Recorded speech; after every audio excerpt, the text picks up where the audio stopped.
geldi mah matem, esti kavre perçem, başlandı Muharrem. Hüseyin, Hüseyin başlandı baba, geldi şahit can Yasin. Şiyenin kalbi yandı, çıktı erşen elvan. Şeydi aşıklar, kara esti kara perçemler.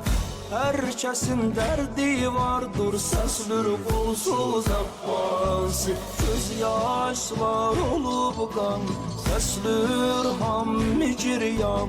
Lebbeyk ya Hüseyin can, Hüseyin, Hüseyin. Geldi mah matem, esti kara perçem, başlandı Muharrem. Hüseyin